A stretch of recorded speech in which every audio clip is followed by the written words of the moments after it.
Halo Nanda semua, jumpa lagi di channel Kelas IPA Online, kelasku prestasiku untuk bersama membahas materi-materi pelajaran IPA SMP.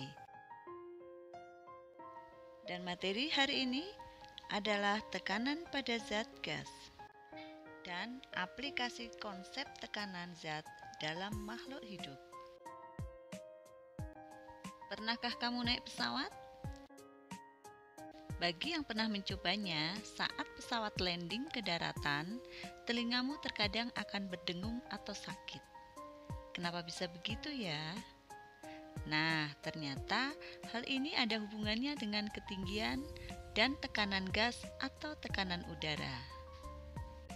Hubungan antara ketinggian dengan tekanan udara ini berawal dari teori 400 tahun yang lalu dari seorang ilmuwan Italia, Evangelista Torricelli. Tekanan gas dalam bahasa sehari-hari sering disebut dengan tekanan udara. Bumi ini diselimuti oleh lapisan udara. Seperti yang sudah kamu ketahui, udara mempunyai berat dan berat udara dipengaruhi oleh gaya gravitasi bumi. Jadi, karena udara itu mempunyai sebuah berat, maka udara juga mempunyai tekanan. Melalui percobaan Torricelli, tekanan udara diukur besarannya dan ditemukan bahwa tekanan udara di atas permukaan laut sama dengan 76 cm Hg. Setiap naik 100 meter, tekanan udara berkurang 1 cm Hg, atau semakin tinggi suatu tempat, maka tekanan udaranya semakin rendah.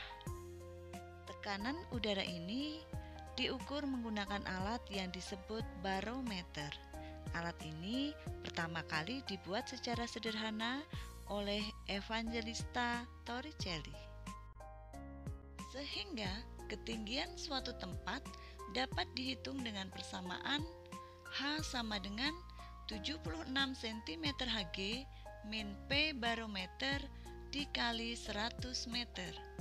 Dengan keterangan H adalah ketinggian tempat, satuannya meter, dan P barometer adalah tekanan yang terbaca pada barometer. Contoh-contoh tekanan gas pada ruang terbuka dalam kehidupan sehari-hari. Yang pertama, telinga berdengung saat pesawat landing. Ini akibat dari tekanan di dalam telinga yang masih tinggi saat pesawat mengudara alias belum landing. Sementara itu, tekanan udara di luar telinga lebih rendah dibandingkan dengan tekanan udara di dalam telinga. Yang kedua adalah angin laut dan angin darat. Angin bertiup dari daerah yang tekanan udaranya lebih tinggi ke daerah yang tekanan udaranya lebih rendah. Tekanan udara inilah yang menyebabkan adanya angin laut dan angin darat. Yang ketiga adalah saat pendaki gunung turun dari gunung. Ini sama seperti saat landing pesawat.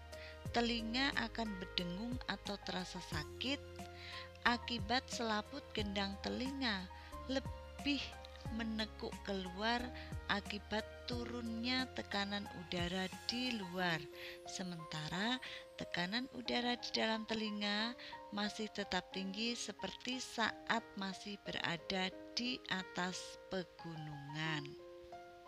Demikian tadi contoh-contoh tekanan gas pada ruang terbuka. Berikutnya, pernahkah kamu melihat balon udara? Ternyata, prinsip tekanan gas dimanfaatkan untuk mengembangkan balon udara. Balon udara seperti pada gambar dapat terbang karena massa jenis total dari balon udara lebih rendah daripada massa jenis udara di sekitarnya. Massa jenis balon udara tersebut dikendalikan oleh perubahan temperatur pada udara dalam balon. Seorang pilot mengontrol temperatur udara dalam balon dengan menggunakan pembakar yang ada di bawah lubang balon. Nah, untuk yang berikutnya, aplikasi konsep tekanan zat dalam makhluk hidup. 1. Pengangkutan air dan nutrisi pada tumbuhan. Tanaman menyerap air beserta dengan zat hara di dalamnya dengan menggunakan prinsip tekanan osmotik akibat perbedaan kadar air di dalam tanaman dan di tanah. Air dan zat hara ini kemudian akan diangkut menuju daun oleh pembuluh kayu atau silem, dan kemudian di daun akan digunakan untuk melakukan fotosintesis. Yang kedua, tekanan darah pada sistem peredaran darah manusia. Manusia memiliki sistem peredaran darah tertutup dan juga merupakan fluida. Oleh karena itu, aliran darah manusia menghasilkan tekanan. Darah akan memberikan tekanan pada dinding pembuluh darah saat darah mengalir di pembuluh darah. Hal ini terjadi karena adanya dorongan saat jantung memompa darah untuk dialirkan ke seluruh tubuh. Contoh yang ketiga, tekanan gas pada proses pernafasan manusia. Saat kita menarik nafas, diafragma akan bergerak ke atas. Volume paru-paru akan meningkat dan tekanan udara di paru-paru akan menurun. Akibatnya, udara dari atmosfer luar akan masuk ke dalam paru-paru. Demikian pula sebaliknya, saat kita menghembuskan nafas, diafragma akan bergerak turun, volume paru-paru akan berkurang, dan tekanan udara di paru-paru akan meningkat. Akibatnya, udara di dalam tubuh kita akan tertekan sehingga keluar dari paru-paru. Sahabat pembelajar di mana saja, demikian tadi materi tentang tekanan pada zat gas. Video berikutnya, materi sistem pernapasan pada manusia.